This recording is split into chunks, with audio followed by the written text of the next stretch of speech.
What's up, everybody, and welcome back to my channel. This is a quick little recap of what went down on the Teen Mom OG 10-year anniversary reunion part 1. I just want to start off by saying all of these girls, Catelynn, Cheyenne, Maci, are all straight trash for sitting there and treating Amber like a wounded bird in the middle of her second domestic violence case. Clearly, there's a problem with this girl, and she does not need to be coddled and treated like she's a victim. So Catelynn in particular was like, oh, Amber, she's so sad and scared. GTFO. She should be sad and scared and thinking about what a terrible person she is to constantly be attacking her partners, especially one who is holding her damn child. Anyway, Catelynn and Tyler are first up on the hot seat, and we talk about their separation and how they were constantly in couples therapy in order to get through that period. And as we already know, Tyler was staying over at the house like for more than half of the separation period. I personally love how willing they are to seek counseling for their relationship, because you know, these things change so much, especially when you've been with someone that long, you've got kids, you're going through these unique situations that they're going through. It works and it helps, so why not?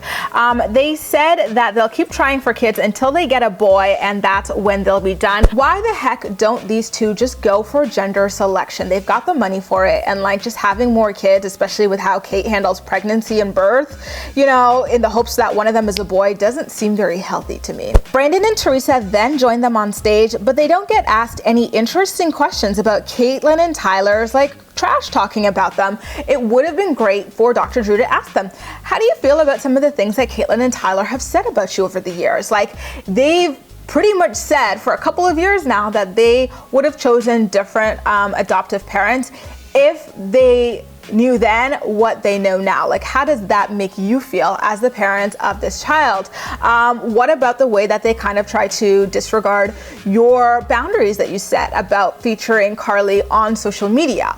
Let's talk about that kind of stuff. But instead, they just like, you know, go over memory lane. Like, how was it like holding Carly for the first time, and you know, things like that. I about threw up in my mouth when everyone was just sitting around there, and Tyler was like, yeah, like I read that birth fathers don't usually stay in contact with, you know, the children that they put up for adoption after all is said and done. And then Dr. Drew, sensing that Tyler was fishing for a compliment, is like, wow, Tyler, you've got a lot to be proud of. You should give yourself like a pat on the back for being the exception to that rule.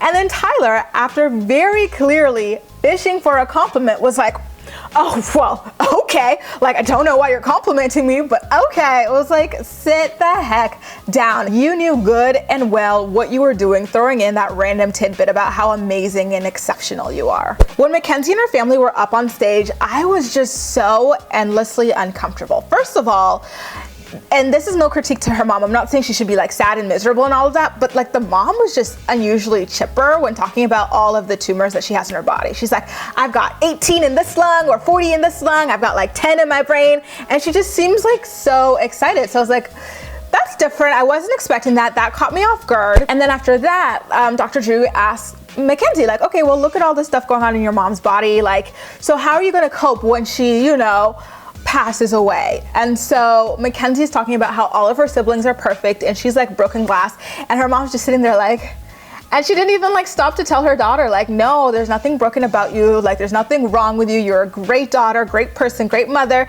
She's just sitting there staring at this person talk down to herself. That was odd. And then for the remainder of the segment, Dr. Drew kind of just like talked about like her mom Angie dying as if Angie wasn't there. So he's like, you know, there's not that much time. Have you thought about how you're gonna cope? Oh, I see you don't want to go there. So let's continue to go there. Oh, wow. Look, you're getting defensive. Is that what you do when you don't want to cope with things? Things like the fact that your mom's not going to be around that long. I know it makes you uncomfortable, but we really need to get through this. And then he talks to like her parents, like, how do you think she'll cope when she dies? And it was just, I don't know, like the whole thing was just so awkward to me. Anyway, Maci is next on stage with her husband Taylor, and Dr. Drew seems really keen on her dropping the restraining order that she has against Ryan if she wants Bentley to be in his life more. But I felt like his statement there was very misguided, just because the restraining order is not keeping Ryan from having a relationship with Bentley. It's just keeping him from contacting Maci. His wife can contact Maci, like he can get more involved with his parents as they contact Maci, like he could show up to see his son every once in a while. Bentley's got a phone. He doesn't even call his son directly. So what exactly does he need Maci for? You know, like, and Maci said the same thing, asked the same thing, as well as Taylor. They're like, why is this Maci's responsibility? Like, Ryan can contact Bentley. Ryan can get more involved. He just cannot go through the two of them. And speaking of Ryan, he then comes on stage higher than the Mars rover, ready to lie his ass off. The guy could not sit still, and his eyes were darting all over the place. Did you guys catch when he basically kind of almost like certainly said that the reason that like he was put in jail over that $30 bar tab or whatever, Dr. Drew was asking him, you knew you were on probation, so why weren't you on the straight and narrow? And he basically said, well, like, I was tired of doing probation on the outside, like it was such a pain in the butt, so I figured I would prefer to do the rest of my probation in jail. What? Like, that was so bizarre, especially considering his wife was pregnant at the time, and that would mean that he would miss the birth of his son. Like, that was shocking to me. Like, I did not expect that at all from him, at all. Like, I still don't even know what to say about it, especially considering the fact that he followed it up by saying his sobriety had been going well and still is going well. So it just, I don't know, it was very incomprehensible for me. Although he doesn't remember how he got hooked on heroin, he remembers that he got like really heavy into drugs after like he started experiencing withdrawal for the first time, and his friend gave him a drug to counter it, and it was all downhill from there. One thing I do have to say though in support of Ryan was that I'm glad that he admitted that he's not sure if he can remain sober. A lot of times the addicts on these shows will talk about how they're gonna like stay sober for life because like this inspired them or that inspired them, and you know, it's hard to watch them set such unrealistic expectations for themselves, knowing that they probably won't meet them, and like that just, you know, sets them on a bigger and bigger spiral because now people around them are upset with them for lying, quote unquote, to them, when it's not that black and white. You don't just decide to get sober. It's a lifelong battle, and I'm glad that he's realistic about, you know, the fact that he potentially could not stay sober. And it just makes me all the more upset that him and his wife are pregnant. Like, what were you guys thinking? He is still in the midst of his addiction battle, and here you are popping up pregnant. But Mackenzie, your jumpsuit was cute though, girl. I gotta say, that jumpsuit was fire. She claims that she and Ryan have a great communicative relationship, but we all know the only thing that Ryan's communicating with is the girls on Tinder. Like, I know his app was buzzing in his back pocket full of women ready to show him how pink it is. Why aren't they covering this on the show? It's very real, and it was very public. It was everywhere last year, like the last 2 years actually. Ryan goes on to talk about how upset he is about Maci saying that he acts more like an uncle than a dad to Bentley.